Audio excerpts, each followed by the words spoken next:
Evolutionary.org presents Evolutionary Hardcore Podcast with your co-hosts, Steve from the American Underground and Mobster from the UK Iron Den.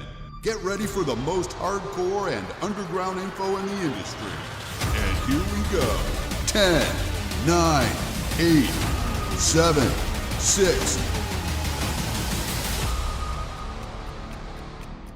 Morning, everyone. Evolutionary.org podcast coming your way. This is episode 138. Mike, Rashid, Stevesmi here in the Mobster from across the pond. What's up, man?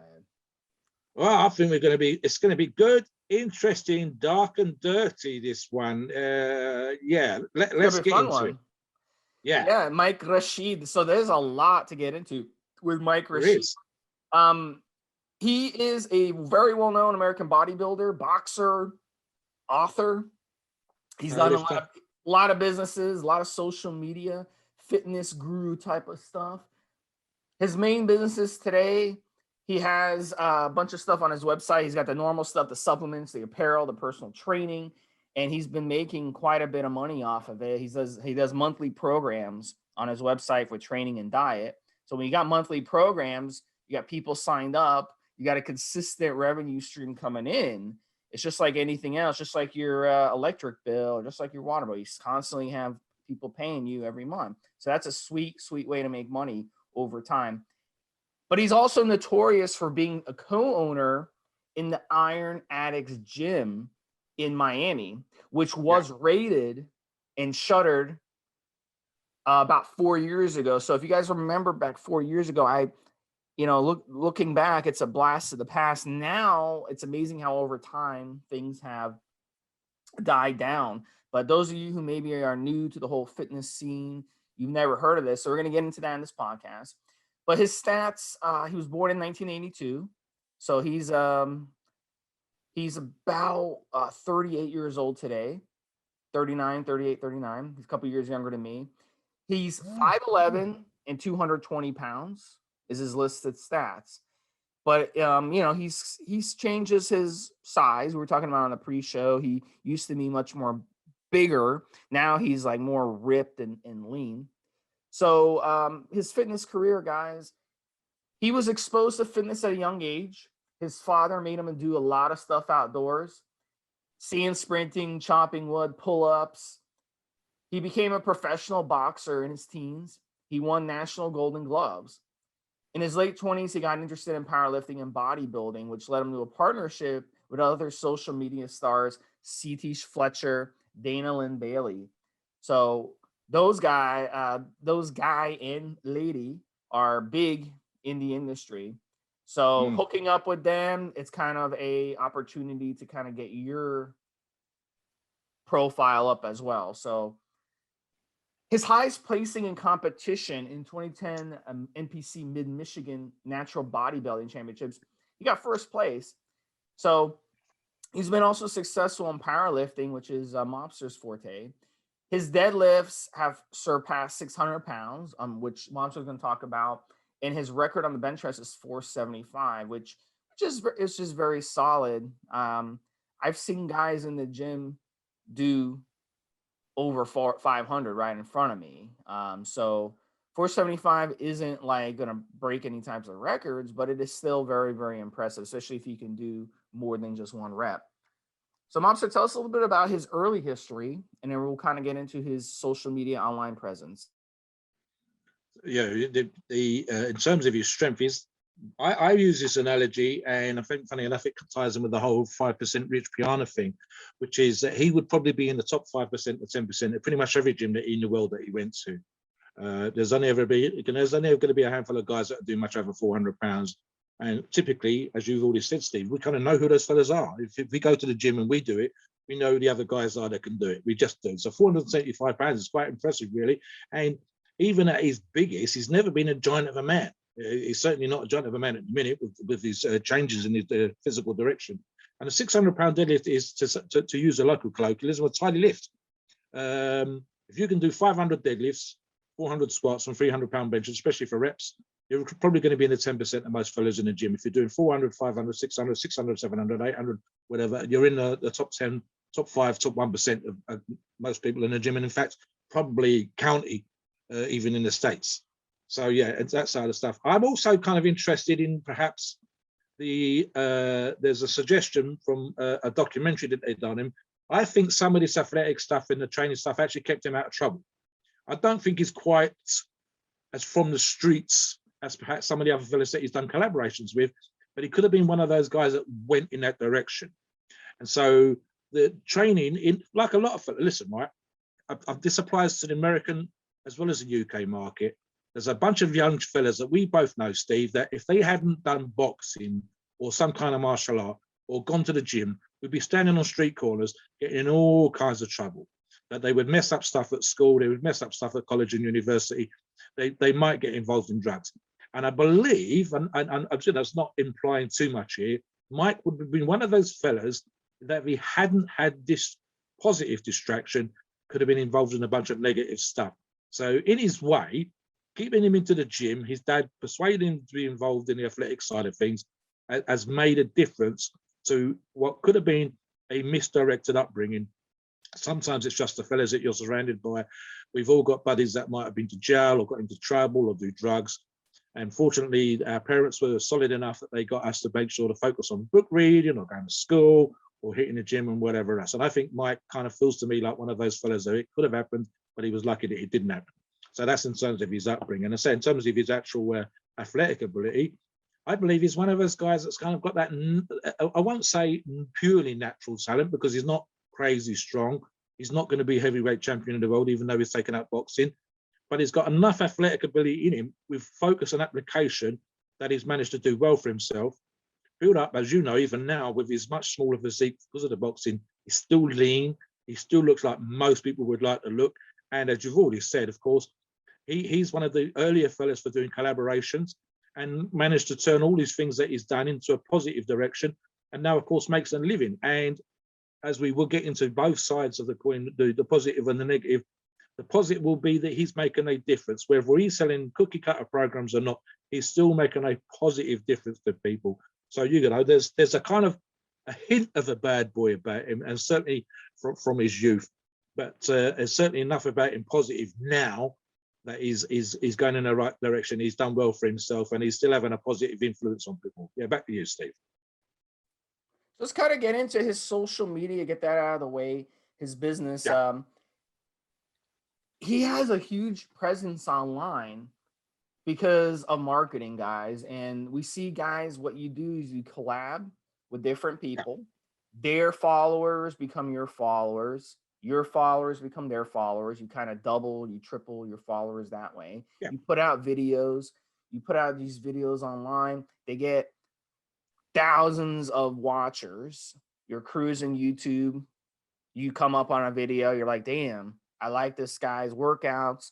He's awesome. I'm going to subscribe to him. So you build a big presence that way, and you go from there, and it really works. So he's able now to sell a lot of things, and we went over the things he sold online. So I'm looking at his training programs and his personalized programs, quote unquote, personalized programs. He's charging you a monthly fee. So if you want to do training only, it's going to cost you $28 a month. And that's going to basically be a recurring charge. And every month you're going to be charged $20 a month to get his training programs. If you want his nutrition, it's $40 a month, and it's going to be a recurring charge. And if you want both, it's every 12 weeks for $100. So you save 20%. So once you get someone on these recurring programs every month, their credit card's being billed, that's when the money starts rolling in for these guys. Go ahead, Mobster. What do you got to say? You're just saying in charge of the collaboration. Let's touch on this just for a second. I believe he's one of the first few fellas to start doing this ahead of the game, so to speak. Now, it's quite common now, whether it's a motoring channel or bodybuilding channel, to go off and visit the other guys' car collections, the other guys' gym, and train with them, to go out for a meal together, to chew the fat. And that back and forth between two athletes is entertaining on camera. There's only so many times I could, let's say for argument's sake that Steve and I did a collaboration. There's only so many times you're going to want to watch us bench pressing or deadlifting or whatever else. But if we get in our car and we cruise down to a different gym, that's a nice change for us. We go off and meet some iron buddies, and we bullshit on camera, and we have a laugh and do some bro shakes. It's more entertaining. It's different scenery. It's a different gym. There's people there at the gym. We can be introduced to the camera. It's more entertaining. And as Steve said, It's literally one of those things that ends up being, it's more not 1 + 1, it's 1 + 1 = 3, because you've got the two fellas together, and then the two of them, you end up with maybe 10 or 15% up on your views, certainly in terms of your income potential for the day. And it's interesting for you just to travel, to go and see new people and whatever else. A good example, if Jay Cutler, the next Mr. Olympia, goes to different gyms and does videos, which he does, those are just as popular as the jaywalking things that Jay Cutler does when he talks about things that are going on in his life and what's happening in the world. So people like jaywalking and they want questions asked, but they like to see Jay travel around Vegas, like to see Jay travel around California. And if it works for him, who's the top Mr. Olympia, it's going to work for Mike Rashid. And it just makes sense. One of the things I did back in the day when I had my magazine is that I would write about places that I'd been to, gyms that I'd trained in, events that I'd gone to, and people liked that because they couldn't go to that gym or that event with me. So I'd write as though they were with me, and people seem to like that, and I got positive feedback. That's what these videos are like. That's what collaboration's all about. And it's something for you guys. If you're going to get into your social media, don't just think you going to the gym is going to be entertaining. It will be, but only for a short while. I do not want to see you doing another set of side laterals and saying, this is how I pump up my shoulders. That's only going to be entertaining for 5 minutes. Unless you're some sort of growth monster that every time you go to the gym there's another inch on your delts, it's going to get boring. You need to change things up, and you need to do that for the same reason we would if the same football match played every Super Bowl. You guys wouldn't watch it. We watch it because we want to think who's going to win. That's you have to have that in the back of your mind. So yeah, that's the social media stuff. What shall we get into this whole what really probably kind of made his name in a terrible way was the attention they got, of course, from that massive drugs raid, Steve. Yeah, we can hit that. Do you want to hit his nutrition? I'm sorry, do you want to hit his workout philosophy first, his workouts? Okay, so I part of the research, as usual, I watched a video or two, and the most recent one was a collaboration, funny enough, with Mac Truck, who's another social media, a black social media star of his own. Funny enough, Mac Truck was one of the fellas that was part of the 5% crew, but they had a falling out for one reason or another. And in fact, on that particular subject, there was a business where Rich Piana was quite big on teaching people that came on board how to enhance the social media and how working together actually would do that. But for some reason or another, him and Mac Truck fell out. There was a few videos about that, and then obviously Mike and Mac have hooked up a couple of times. And the most recent video, they're both slimmed way down from where I've seen him in the past. I believe Mac Truck was 230, 240 in the past, and he looked around 200 pounds on the video I watched yesterday. And they were doing a back workout. And again, I mean, it's one of those things where, you know, how exciting can certain particular things be? But they put themselves through a medium weight, high volume workout approach. They were doing straight arm pull downs, lat pull downs, rows, etc. Nothing heavy, nothing crazy. Now, I don't know about Mac, but I do know that Mike, of course, has changed more from a bodybuilder and powerlifting over to, and describes himself indeed both on his online description, is a heavyweight boxer. So of course, when you're training for boxing, and one of the guys that comes here and trains with us trains for boxing, you can't be doing certain exercises in the same way that you and I might do, Steve, if we went to the gym. As a good example, one of my buddies almost never trains his biceps because if he does that and then he goes and throws gloves in the gym, his arms pump up to the point where he can't throw gloves. His arms would drop, it leaves his defense open. So the fact that Mike has changed his training style is out of necessity. What we've seen in the past, and I have seen some of his videos years ago, way more hardcore bodybuilding years ago than it is now. And it has to be that way. You don't need to bench 475 pounds if you're a boxer. As much as you think it might, it will not enhance your punching power. Speed and power will enhance your ability to knock someone out. Bench pressing 5 or close to 500 pounds will not. It might give you something, but in the ring, I've only got to find an opening if I'm your opponent and you're down. So you have to train in a different way. But here's the thing sometimes, and this is a quick bit of advice for our listeners. You can change how you train. Go off and do something else for 6 months or a year. Go off and maybe do some white collar boxing, you know, just put some gloves on for a year and challenge yourself to go in a ring and fight someone else. It doesn't all have to be professional. It doesn't have to be on ABC or a big news sports channel, whatever. It doesn't have to be ESPN. It can just be something that's done for charity. and then you can come back, and all your ability to be the crazy strong strength monster you was before, the big muscle freak that you was before, will come back. And this is something that Mike's able to show you from his training. As I said, there's got, I think, some sort of athletic background. There's some genetics in there, but the ability to go off and train. I'll give an example of Steve. Look at me. I believe I was my DNA is probably better as a middle distance runner when I was younger than it is for the weightlifting and powerlifting and strength type stuff that I do now. And Mike, again, is a good example of this. It's shown that you can change, you can go off and do new challenges, new things, and you can always come back to weightlifting and powerlifting and bodybuilding later on. Muscle memory, as they say, is real. And Mike's a good example of that. Right now, he is not training the same way that he used to train in the past. So yeah, he's adapted, he's moved on. And maybe he just wanted the challenge for the mental stimulus, Steve. Back to you. So let's get into, before we get into the fun stuff, his steroid use, the WFN scandal, let's get into his diet a little bit. Yeah. Because he also was one of the guys who is very, very well known, who came up with the ideas, well, who's pushing the ideas of one meal a day and time restricted feeding or intermittent fasting type. So with Mike, he eats one large meal a day. That's his diet. Now this flies in the face with a lot of the stuff we've, seen with guys say, oh, you got to eat 8 meals a day, 10 meals a day. That was always Rich Piana's idea. So guys, I mean, here's the thing. Here's the advantage of doing 1 meal a day. Here's the deal of time restricted eating, just eating in a window. The advantage is, number one, autophagy. You're going to get autophagy benefits. You're going to cell regeneration. Your body, when you're not eating during that time, is going to have an opportunity to fix itself, because if you're eating 10 meals a day, your body is spending a lot of its energy digesting those meals constantly. So your body is using up basically our digestive system. Our body, when you put something in your body, when you eat something, our body has to process it.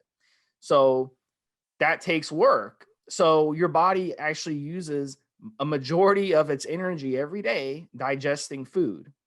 So can you imagine if you just took away that 50% and put it toward your body healing injuries, toward your body having more energy and stuff? So this 1 meal a day thing is actually a great way to boost your energy, boost your recovery, boost your body's repair, regenerate cells in your body, both in your gut and all over your body. It's a really great way to do it.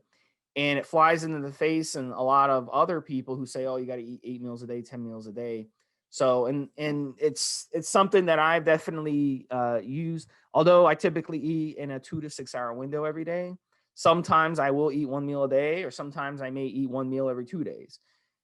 And some days I may fast for many, many days. I do long fasts here and there as well. So these are little tricks that you can do. And Mike Rashid has showed that, yes, you can do that and still build muscle, because you're not going to lose your muscle if you only eat 1 meal a day. That's a fallacy.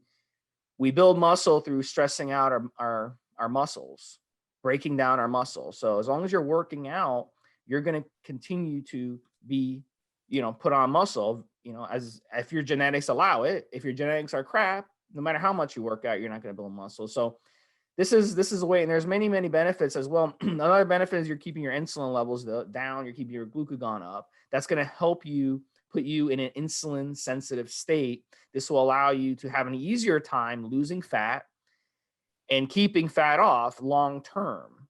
So that's another benefit of doing this. And there's many other benefits to doing this, guys. If you want more information, you can come on the forums and post up, and I'll tell you all the benefits.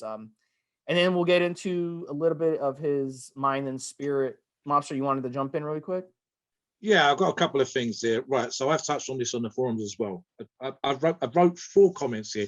History. Quite simply, the idea of us sitting down having 3 meals a day is actually relatively new. Never mind 4 meals, 5 meals, 10 meals a day. The idea of sitting down 3 times a day, if you're out working, is incredibly new. It's probably only literally maybe the last 200 years, Steve. Back when we was agricultural, before we become industrialized, it was 2 meals a day, 1 in the morning, 1 in the evening, sunrise and sunset. And prior to that, of course, when we were running around the Serengeti, hunting for antelope and trying to pick berries from trees, food was where we got it. That might mean nothing for a day, and it might mean all day eating berries. So our bodies are incredibly adaptive. The idea that we have to do certain things is bullshit. What we choose to do is something else. And arguably, as I put here as well, adaptation, your body, even if the argument is that you benefit somehow, the difference between 1 meal a day's benefit, suffice to get enough calories in, and 10 meals a day is incredibly small. Assuming it is a benefit, it would only add up over time. So listen, let me start getting a semantics to go, what's the difference between 5 meals and 6 meals? 1 fucking meal. There really isn't that huge of an advantage between the one extra meal and one less. It's just crazy. Sumo wrestlers, and I believe also Indian wrestlers. So there's a particular name for them, which escapes me, but sumo wrestlers were the classic one with these huge muscular guys, some of which are muscular, as well as the big fat guys that we've seen, having one meal, which they all sit down to in a social way, out of a huge, great bowl of rice and a huge, great bowl of some sort of soup. And that's literally all they're having. And it's literally one time, traditionally, may have changed now with McDonald's in Japan, but for many hundreds of years that the sumo wrestlers wrestled, they would wrestle all day and then have this one giant meal in the afternoon. And most of their bulk came from resting after the meal and after the wrestling. And then the other argument with regards to what you're talking about, time restricted thing, well, is quite simple. The reason why so many people are fat now is because we graze. We're eating meals and then we're eating between meals and we're snacking. Now, if I suddenly go into the thing where I can only eat food, for argument's sake, for 5 hours a day, I would have to eat non-stop for 5 hours, which is kind of difficult, in order for me to force down healthy 3,000 calories in that same, I'm going to be full up. So having a time restriction kind of slows me down and kind of restricts the amount of food that I can force in. And as Steve already said, I don't want to be eating as much as I might eat to weigh the size that I am now. I really don't want to be eating 10 meals. That's kind of like every hour and 15 minutes for the time that I'm out of bed, and the time I'm not busy in the gym, and the time I'm not at the shops, and the time I'm not doing stuff around the house. Literally every hour and 15 minutes, Steve. And that's kind of like that would be boring, that would be tedious, and it would make it a grind. So yeah, this back and forth. Mike is proof positive that you can have 1 meal a day and still be a big, muscular, strong person. There's absolutely the whole back and forth between these things. It gets a bit crazy and it gets a bit stupid. As Steve quite said, the fasting thing, which is kind of separate, because we're not talking really about fasting as such with Mike, is that fasting in itself is kind of like a reset. It gives your digestion a chance to rest, gives your friendly bacteria a chance to recoup and get back up to healthy numbers, gives your and sometimes there's a little bit cleansing, and even mentally, the fact that you haven't got to kind of force feed yourself all day can sometimes be a healthy thing. And again, guys, there's absolutely nothing to stop you going out there and trying any of these things and finding out if they work for you. If Mike can maintain a muscular physique and a high level of strength doing 1 meal a day, as he did when he was powerlifting, then you might too. Go ahead and try it. And as Steve said, there's lots of information on the forum. Come back and check them out and have a read and decide for yourself. Back to you, Steve. Yeah, one of the big things that a lot of people, they'll try it and they'll be like, oh, I start getting a headache after a couple hours, or I start not feeling well. I'm hypoglycemic. Yeah, but that's the problem. You've developed that insulin resistance. So to reverse it, you've got to work through that. And it may take like a couple weeks, maybe 3 weeks to work through that. And then once you break through that barrier, you won't go back. Your body the light switch will change in your body. So if you've gotten to that point where you need to eat like every 2 to 3 hours, you've got problems. You definitely have insulin resistance going on, and you're on track to join the 30% of Americans who are type 2 diabetics or pre-diabetic. And that's ridiculous, because 100 years ago, like Mobster said, or 200 years ago, how many Americans were type 2 diabetics? 1%, 2% at most. Yes, yeah. Now 30%. I mean, it's not a genetic thing. It's that we're eating differently than we did before. We have refrigerators today. We have restaurants today. We have fast food today. You can call up on your phone, or you can order on your app on your phone. More access to food than we've ever had in history. They'll bring food right to your door, literally 24/7. 24/7. Yeah. You know, and food is a big business, so you can get food, anything you want, at any time. And 100 From years ago, around the 200 world. years ago, we did not have that. So you're comparing the way humans have eaten for hundreds of thousands of years to how humans have started eating the past 10 years or 20 years or Yeah. 50 years. So it's Yeah. completely different. Yeah. And another thing I like about Mike too is his natural eating, because I follow a natural diet as well. I don't put anything in my body unless it's natural. So, I'm not going to put something in my body that's in a package or in a cardboard box or anything like that, or that contains refined oils. I'm not going to cook with refined oils or refined sugars or any of that crap. So that's another thing I really like about him. So, and that's his style of eating. And if you eat like that, you can basically achieve anything you want in fitness. You will be achieving the top level performance. It's like giving your car the best fuel for your car. For those of you who have gas powered engines, that's like One giving more your thing. car. Yeah. One more thing, very quickly, Steve. In the article, which we're going to link you to, guys, he talks about the mental aspect. And there's an argument even with the nutritional side of things. If he can prove to you that mentally he's quite capable of having 1 meal a day and then performing at an incredibly high level, he talks about the philosophy and the mental aspect, which is just basically willpower. And I quite often say to guys, if we're doing certain things in the gym that feel god awful, let's load you up on the squat bar and let's make you smash out a set of reps. And I standing behind you, shouting and yelling, get you to force out another couple more reps than you normally would. For a few minutes, certainly while you're squatting, and for a couple of minutes afterwards, you feel like I've just hit you with a hammer. But realistically, you're going to recover in 5 or 6 minutes, and then you're going to get to walk around. And then afterwards, your legs are going to feel pumped. And actually, what felt god awful during the workout is going to feel kind of great because you overcame a challenge and you survived and you dominated and you won. And you carried on, and now you're walking that stuff off. You're stopping yourself from being sore. Now he's doing this on 1 meal a day. So his argument is my willpower, my ability to push myself, my mental power is greater than my physical power. I can make my body do stuff it doesn't want to do. I can survive on 1 meal a day. I can do these things. I can go hungry and still be lean and still be muscular and still be strong. So he's kind of like, in a particular way, it's not religious, but it's kind of getting into that kind of look at me doing this stuff, and my abilities to do these things isn't changed. I just have to sit there. I can feel hungry and not go out and have to eat like some sort of cow in a field, constantly chewing grass, eating 12 hours a day, having 10 meals.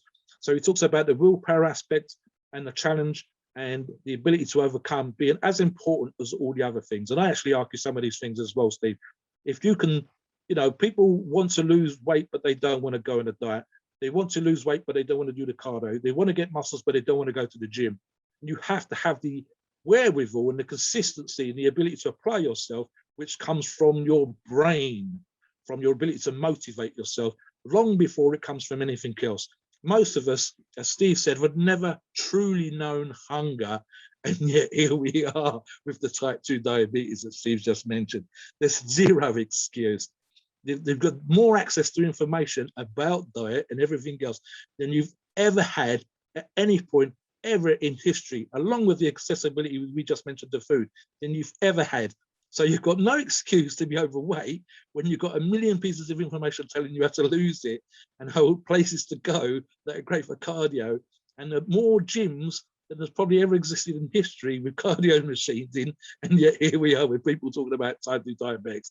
And I think if the US has got 30%, I'm pretty sure we're not far behind here in the UK. So yeah, the mental aspect that Mike talks about is also incredibly important. And he actually made that a big part of his initial stuff and advice and how he got into training when he was online. And in fact, arguably, I would prefer that side of things rather than seeing the guy work out again and again and again, because he's out there motivating you and getting you to drive and getting you to be the best you possibly can be. And that, if nothing else, is to be admired. Back to you, Steve.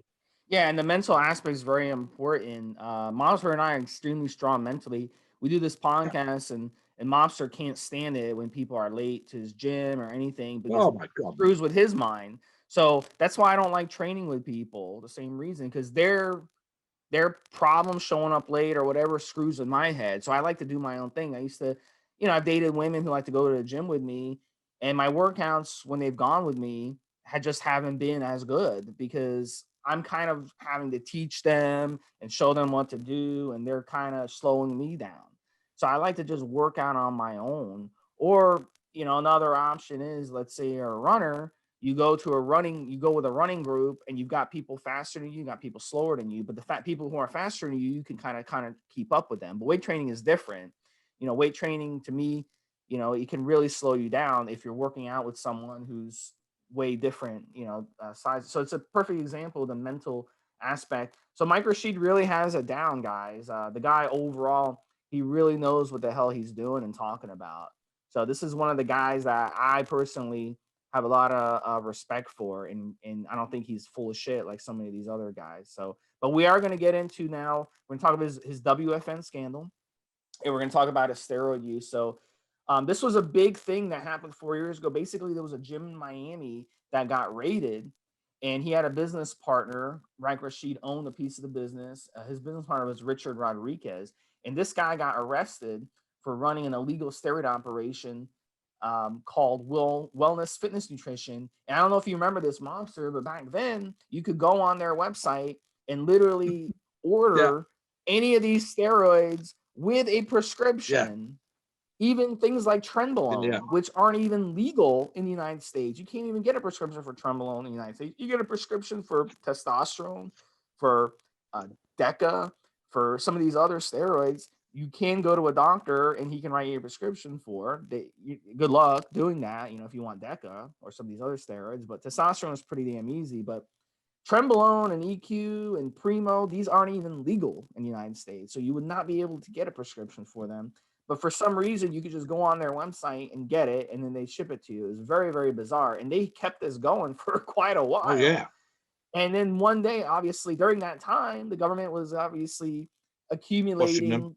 They were accumulating evidence, and these people got greedy. And then one day they got raided. So Rashid never got implicated for anything. Nope. So he did own a piece of it. So of course his haters use that to kind of attack him, and they want to do clickbait.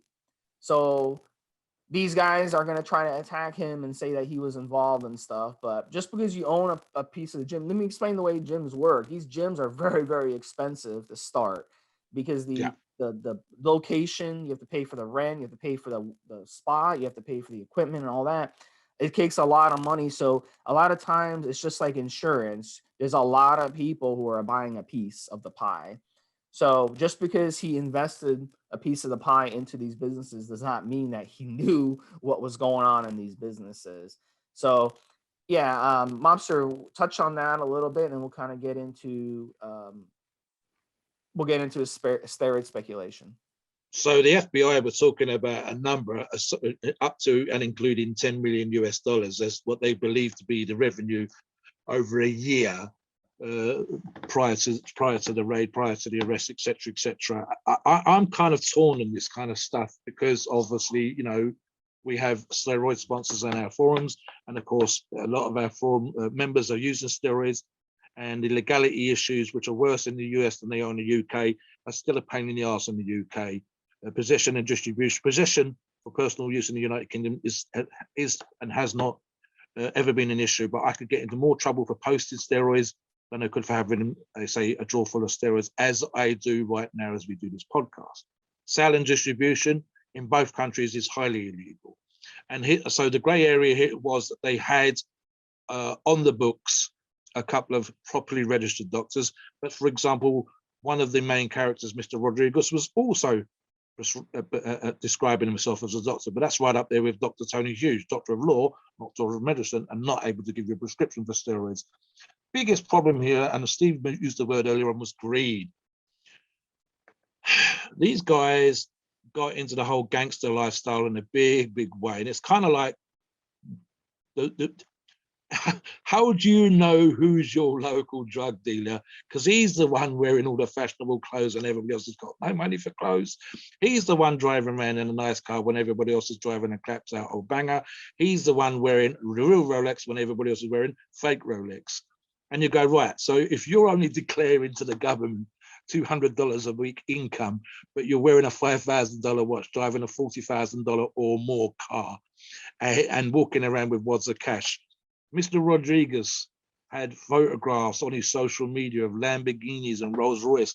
When he was arrested at the airport, he was wearing a $50,000 Rolex. This is in the Miami Herald article where they interviewed him in prison. It was kind of like, what's the things you shouldn't do if you're a drug dealer? This is how to get arrested. And this is what they just got kind of, they thought they were invincible. They thought they were covered. They thought they'd done it legally. The FBI and the police and the local authorities all disagreed. They've realized that when this mail order was going not just local to Florida, but all over the country, not just from upstairs, because no actual drugs, funny enough, were found in the offices above the gym, but from distribution places nearby. And like I said, when the boss of this organization is driving around in Rolls Royces and Lamborghini, he's just doing this. Guys, if you're helping a buddy to buy some steroids, say, for example, you both put $500 in, that's actually illegal because you're distributing the drugs to your buddy, and that's only $500. Back when the legislation in the state started a few years ago, you was getting a count for every pill. So if you had a 50 pound tablet bag of D-Bol, you had 50 counts. These guys thought they could get around the law. It was kind of to the tune of $10 million. If you think, like I've used in a previous podcast, that a top Mr. Olympia is not being watched by the authorities as to regards whether he's selling or distributing steroids, then I've got a bridge in Brooklyn that you can buy. Mike, by association, how it's one of those things that, because I remember the furor that came at the time, and I was as convinced as the next person. He owns the gym downstairs, or we co-own the gym downstairs. How is he not involved in this thing upstairs? But it's like, I could have drug dealing buddies that come around here and talk about certain things that they've done. It doesn't mean that I know everything about their business any more than the federal authorities. If the police are bugging them, they're only going to get part of the conversation. They're only going to be part of the deal. Quite often, even in this country, when you're arrested, they guess half as much as to what you think you've sold. And if you go to court to say the defendant had the potential to have done $500,000 worth of business, or the defendant had this much in his possession, so we estimate he had this much. That's how the federal authorities in both countries build up their own figures for arrests. It's how they build up the figures for how many drugs they've taken off the street. So it's never, ever, whether it's Mike or Mr. Rodriguez upstairs or the feds, you never, ever, ever fully, completely understand exactly what's going on here, because no one is sitting down and telling you every buck they earn, how many drugs they sold. No one's telling you exactly how many drugs were taken into possession. And the government, the police's version of what the street value is versus what you're actually selling them for is not always necessarily the same damn thing. It's not like selling potatoes out of Walmart. It really isn't. So like I said, by association, Mike could have been in a very, very dark place. But the simple fact of the matter is, we could accuse him and we can guess, but he never got charged. He was never even arrested. This is not a man that's been put in a police station and put Mr. Rodriguez's name on the table, because he never got arrested. He was never in that situation. He was never in that position. But by association, he had essentially what amounted to an office being rented by someone upstairs, another business partner, who was a drug dealer. And that's the truth. The rest we can only guess at. My guess is as good as your guess as to whether Mike knew nothing. That is open to question. But we can't say on this podcast, as much as we like to, that Mike was definitely involved, because nothing ever came of it, absolutely nothing. And I know from CT Fletcher actually put out a rather emotional video at the time saying he didn't even charge the Iron Addicts Miami he let them, it was a handshake deal that they done and allowed them, because they had the kind of gym that he would want them to have, which is pretty much how any of the gym franchises normally work. You have to have a certain standard, and Iron Addicts Miami had a certain standard that sided with the gym that he owned himself, and they did a handshake deal because they were buddies, that they could use the Iron Addicts name. And when the raid came, it reflected back not just on Mr. Rashid, but on CT Fletcher at all. And CT Fletcher didn't have that kind of history, certainly not for a very, very long time, regardless of the fact that he came from Compton back in the day. He was another guy a black man that had done really well for himself and come from a essentially rough background and pushed things forward and was a great motivator and hopefully a hero to many, many people of all kinds of races. And here he is with his own name being smeared as an indirect result of what had gone on in Miami. So yeah, lots of innuendo, lots of supposition, lots of maybes, ifs and buts, but no actual proof. And, Let's get into it. Yeah, and Richard Rodriguez also implicated Mark Wahlberg, the actor. He said that he and WWE as well. Yeah, so he implicated a bunch of A-list celebrities. Yeah. And the reason he did that in his nose, he just said, I'm just trying to clear my name. The bust at my company did not involve just one person. It was a slew of individuals. So he's basically trying to get a bunch of other people involved to kind of lessen his sentence. Yeah, exactly. This way they don't throw the book just at him. They can throw the book at 20 different people. Spread the shit more thinly. Exactly. Spread it more thin. So yeah, so this guy was bad news, this guy. And then also, yeah, some WWE people too, as Mobster said. So he said, sorry, Steve, to interrupt. One of the things he said was that he actually believed it was employees of his that he'd been a hard ass to, because it's someone kind of pushy, kind of direct, kind of forceful in my personality. And he'd had a disagreement with some of his employees in the business. And these were the people that went to the feds. And essentially, because he was so damn greedy, Steve, whether it was him or whether it was with other people, that he was pushing to make as much money as possible. And he was pushing his employees to help that happen. And it was these employees that went to the feds. He mentioned 3 names that weren't mentioned specifically in the article, the Miami Herald article, and refers to the fact that he says, these were the guys that I think went forward because I'd push them, because I was so greedy, because I was that kind of personality type, because I wanted to get this stuff done, and probably maybe thinking, am I going to make this amount of money for a certain amount of time and live this life for a certain amount of time? So he wasn't a nice person. And they kicked off and they bit his ass by going to the feds and putting his name in the frame. And unfortunately, while he was naming names left, right, and center, his was the only one that was left in the frame in terms of what the employees had said. So they, to put it quite simply, they hated him.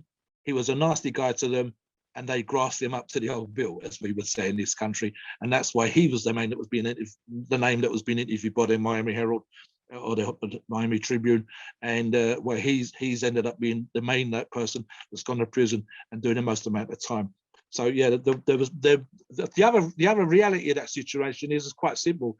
Do we believe that WWE athletes take steroids? Of course we do. Did Mark Wahlberg take something to help his physique to get into shape? Of course he did. Do other movie stars do the same? Of course they do. It's not good for their name and their reputation if they stand up in front of a TV camera and go, do you know what, I took steroids to get into shape for this movie so that I could have a six-pack. Of course it isn't. But if we truly believe that they get up at 4 o'clock in the morning and eating raw duck's eggs and training like Rambo and Rocky, and they're not getting into shape with the help of some PEDs, then again, I've got 2 bridges to sell you in Brooklyn. And that perhaps Richard Rodriguez sold them something that helped them get into shape.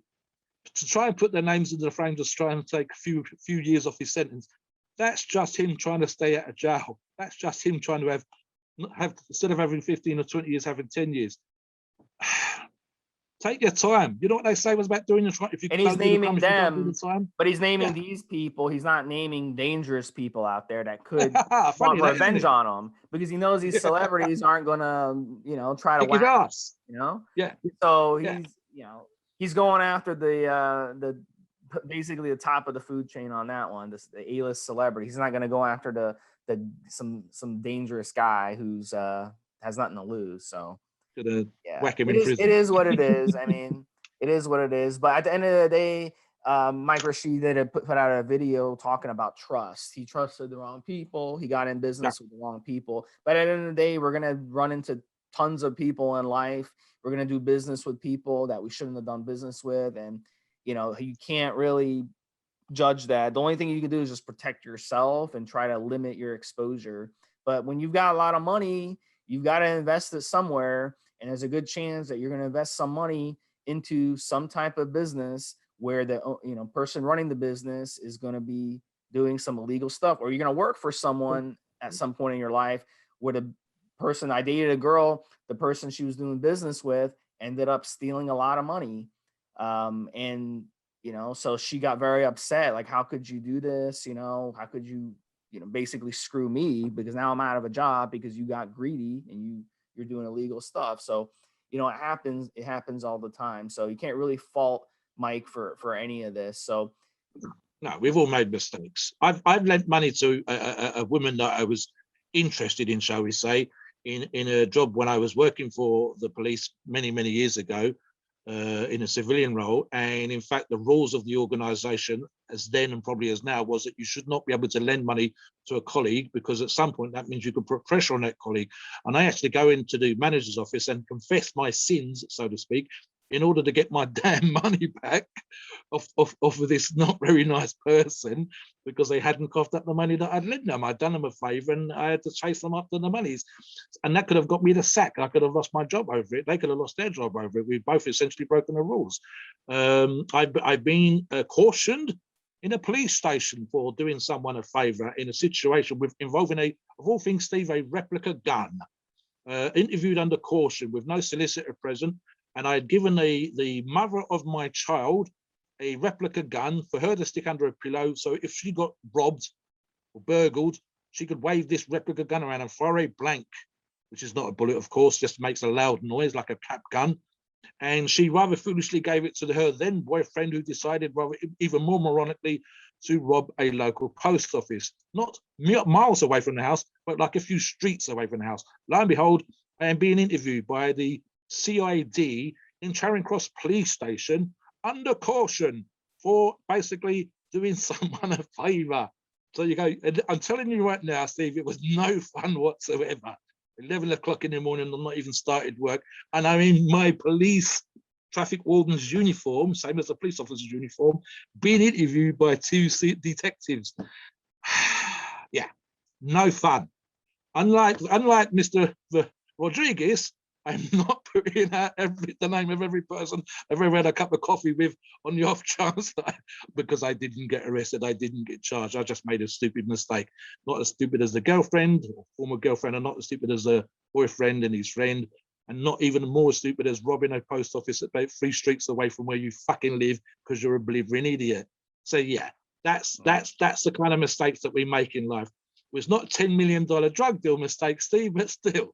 And it's not trying to stay out of prison for 20 years kind of mistake. But yeah, things that we do and whatever, these mistakes happen.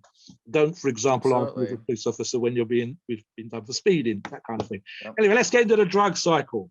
Let's finish up the podcast. Why don't you start us off on what we can speculate someone like Mike Rashid would be using? Right. So Mike's physique, with the muscularity, certainly the strength and power that he used to have, and even the muscular physique that he has now, suggests that he would have been using certain kinds of drugs to maintain the kind of muscle mass and the shape that Mike had. We're going to list 5 drugs, and I'll touch on the first 3, and Steve can finish off. So, as per previous podcast, tren, and always tren. However, Mike's not a massive guy, so this is actually almost a sensible amount. Trenbolone FNA at 500 milligrams a week. Because he'd already built up a foundation of muscle, and because he already had a reasonable level of strength, in order to continue, especially when you're traveling around doing his podcast, doing the collaborations, etc., 500 milligrams would have kept muscle on him. It was certainly, it's the ability to add muscle, especially when your dieting is incredibly good. And again, it's one of those things that's going to keep that level of strength on him. Quite simply, to do the videos, to do the collaborations, he needs to be able to look and act a certain way. And realistically, without drugs, his strength would have gone up and down through the year. Trend's going to keep that strength. He's going to keep that muscle on him. And again, with the one meal a day, it's keeping muscle on him. He's not losing anything. Equipoise. In this example, actually quite high. I suggested 800 milligrams. And this is, again, is because he needs not just to have that muscle on him, but he needs to look good. He needs to look lean. He needs to have, to use a phrase that was used on the forums the other day, an aesthetic physique. If he's a strong guy that can bench 475 pounds, but he's fat and out of shape, quite simply, his videos wouldn't have been as popular. So he needs to be in shape. Now, there's only, again, traveling is terrible for your diet. It's terrible for you losing muscle and whatever else. And so doing the stuff, moving around, doing seminars, doing the videos, having the time in front of the camera, you're not going to get your meals in, even if you are on 5 meals a day. Never mind Mike's 1 meal a day. testosterone cypionate. This is actually quite high. Testosterone cypionate is one of the most popular drugs for TRT, but here again, it's basically what we would call the test base here. It's the foundation, perhaps, on what the rest of the cycle is built on. And the suggested amount is 1,000 milligrams a week. And again, I would actually see that if I'm looking at this cycle, I think it's one of those parts where more for his strength, but other drugs might have been included at that time and would vary through the year. So what we're suggesting here is kind of really the core cycle that he would have been on. Other drugs would have gone in and out, and some of these drugs would have varied in amounts, but these are probably the drugs that he was on year round at his peak of strength and or size. Cardarine, aka GW, honestly, guys, we talk about this a million times. You really do not need to change beyond the 20 milligrams amount. I think Steve will touch on this in a second. The amount of times we see guys think you need to double up, go to 50 milligrams a day. No. What works for 99.9% of you is the 20 milligrams. Anavar. I have mentioned this before. I shall mention it again. I am a big fan of Anavar. For me, Anavar, Sus, Deca, and D-Bol, probably my 4 favorite drugs. I'm on Anavar right now. I've actually dropped the halo from the last time I mentioned it in a podcast. I'm on way less than this. I'm on 50 milligrams a day for Mike, again, at his peak level of strength and maintaining the muscle and keeping the strength. We've got him on 100 milligrams, a suggested amount we think Mike, as with all these other drugs that we think Mike might have used. And again, it's for keeping his strength. For me, this is a great strength drug. If you're lean already, and Mike is lean, it's also going to be one of those ones that keeps muscle on. The only downside, and especially at 100 milligrams a day, is back pumps. What about these drugs, Steve? What do you think? I think the other one too that he probably messed around with was Masteron and Winstrol just ahead of his pictures. These guys on Instagram, they have to look a certain way. They can't have any puffiness. Sometimes when you're taking pictures of yourself, you know, you look puffy in the pictures. That's just the way the camera will portray you. So it's a good idea to take something that will kind of dry you out and harden you up before the actual photo. You want to look at your peak before the photo. And if they take a picture and you don't like the picture, guess what? You try again tomorrow. You try again the next day. You're not going to put a picture that's unflattering of yourself on there, because that's just going to ignite all the trolls and the negative people to come on your page and post negativity. So you always have to post the positive. So I think he was messing around. He, you know, definitely all these guys on these social media, they do use the Winstrol, great for drying you out, the Masteron for hardening you out. And then the Cardarine, great for endurance, great for fat loss. Why wouldn't you want some Cardarine every day? GW. I took some last night. I took some this morning. I'm going to go do a boot camp in the next couple hours, and I need all the endurance I can to get through it. It's like a 1 hour of hell in the heated room. Boot camp. And so I'm going to want that. So his workouts are absolutely ferocious. So he wants every advantage he can during his workout. So finish this up, Mobster. Final thoughts. I'm just going to say there's a pluses and a minus to being on social media, right? So social media can give those of us that are viewing, those of us that idolize and follow these people on social media, can give you a false expectation as to the reality of certain particular things. So Mike, the flip side of that is equal. If I was Mike, I'm creating a kind of persona. My persona is a black, muscular, strong man who's successful in what I do. And of course, this is actually true. But equally, there's a pressure for Mike to look and respond and react in a certain way. So Steve says I'll make it real simple for you guys. If Mike comes on in less than stellar shape, if he's not quite as muscular, if he's not quite as tanned, if he's not training quite as hard as he should in the gym, Steve mentioned it right at the beginning of the podcast with the social media side. It affects his bottom line. Now, you and I, Steve, don't rely on our income from looking a certain particular way. Some of the money that we earn, some of our income, some of one of our strings of money that come to us are based on our ability to be in shape, or really for us, it's more about our knowledge of being in shape. So, you know, how to do a cycle, how to diet, how to do cardio. That's really where some of our money comes from. I've had jobs given to me, or I've succeeded in jobs because of my physical presence. If I go in looking 6'3" and 280 pounds or 322 pounds as I am at the minute, versus say a skinny guy, then I'm probably more likely to be taken with security jobs and whatever else. But with social media, it's different. My look or Mike's look is everything, not necessarily the kilos or pounds on the bar, but how I look. I have to look ripped. I have to look dry. And if I turn up one day fat and out of shape and I put that video up, trust me, the YouTube statistics for that video won't be as good. The ability for YouTube to make money from Google ads won't be as good. The amount of programs that I'm going to sell on my page won't be as good. And that's just the truth. So for these guys, they have to be in shape. They have to look good. And so that's their bottom line. That's their income. That's going to pay their bills. That's how they're going to get through the week. That's how they pay for their gas. That's how they pay for their food. That's how they pay their mortgages. That's how they're, what do you call it in America, the 401k or whatever, the pension. That's how they're saving up for their old age. That's how they're going to buy their retirement home. It's coming out of how they look now. So it's incredibly important. But as I said, it creates that, it's a negative too, because it gives the average Joe that doesn't have much genetics or isn't using the same drugs that we're suggesting that Mike might be using and doesn't have access to these fantastic gyms and can't afford the lifestyle, a false expectation that they can look like Mike by just buying a $30 a month training program. And so there's a little bit of, it's a positive and a negative. The guys have to look that way, but you're not necessarily doing all the things that they do in order to look that way. And that's without getting into genetics and ability to market yourself. So that's the one thing. I could have the world's greatest physique, but if I can't monetize that, if I have no business ability, if I don't, this is not easy work, guys. This is not 1 hour a day video on yourself in the gym. I've mentioned this on podcasts before. It is graft. It is hours of video, hours of editing, hours online, doing stuff. It's this for some people, especially if they do it themselves, Steve, a full-time job. And even if they don't do it themselves, it's someone else's full-time job. Mike almost certainly has someone that runs the website, almost certainly has someone that does the clothing, almost certainly has someone that's paying to do the videos. So it's probably employing 3 people right there just to do what it looks like on video, 1 hour a day's training. There's a lot more involved, as you know. So the appearance, how he looks, is really, really important.